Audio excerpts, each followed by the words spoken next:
after Tony Evergan fight, I went to Thailand and we start training every day, just techniques, but we train every day.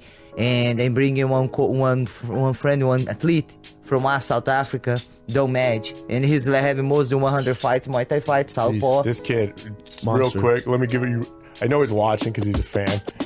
This kid is a monster. Yeah. 100 Muay Thai fights. Get on YouTube, type in Don Madge.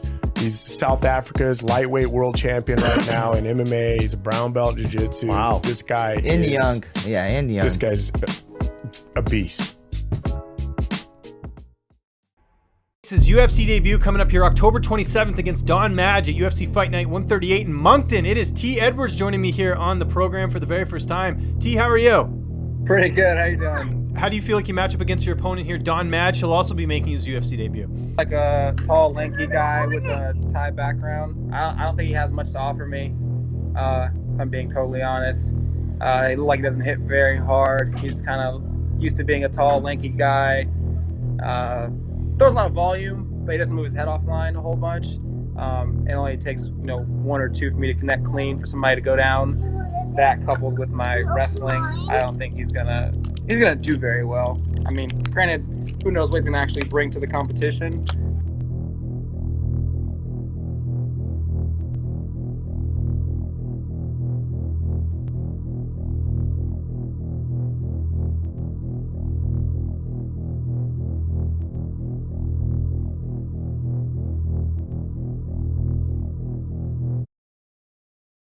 Congrats, Don. That was a pretty awesome win. Thank you. A lot of people were counting you out in this fight. You're a pretty big underdog and everything. Just how did you feel about that going in there? And then was that the kind of performance that you expected to have? Man, that's exactly how I thought the fight was going to go.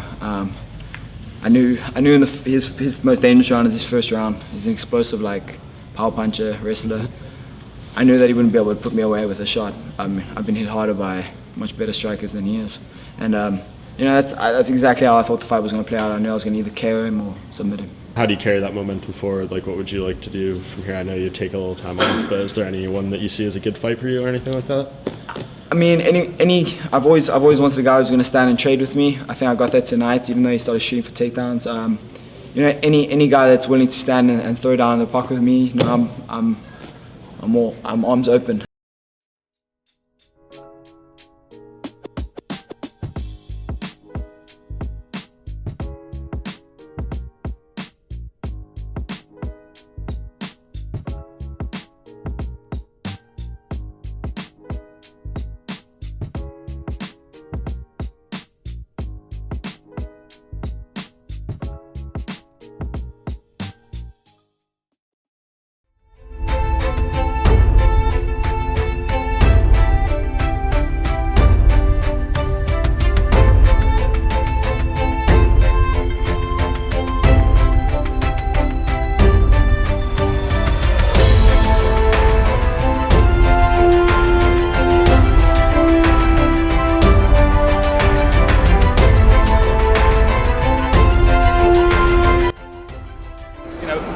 Rangy, awkward fighter that he was up against. I still don't think we've even seen a little bit of what he's capable of.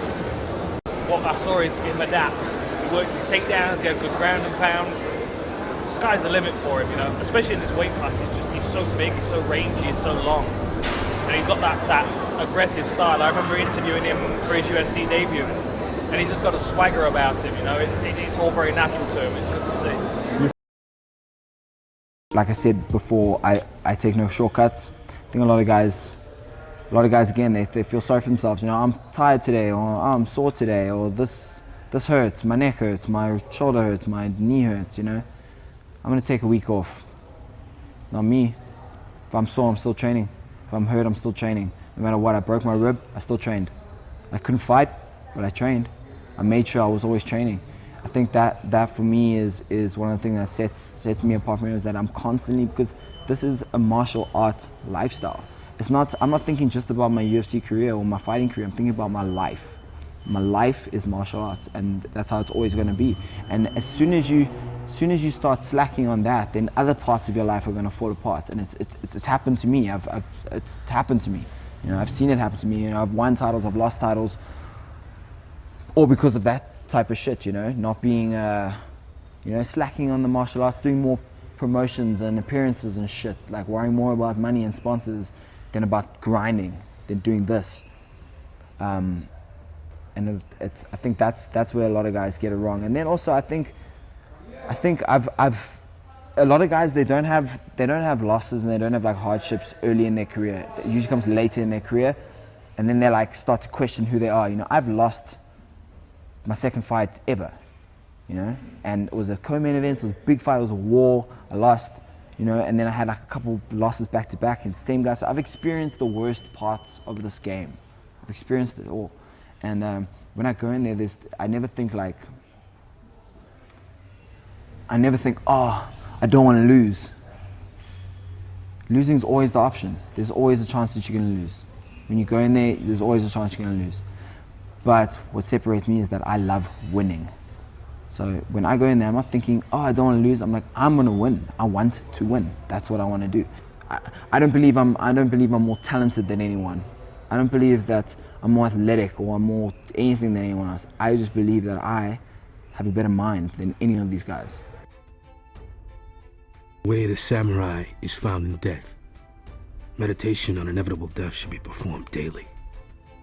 Every day when one's body and mind are at peace, one should meditate upon being ripped apart by arrows, rifles, spears, and swords, being carried away by surging waves, being thrown into the midst of a great fire, being struck by lightning, being shaken to death by a great earthquake, falling from 1,000-foot cliffs, dying of disease, or committing seppuku at the death of one's master.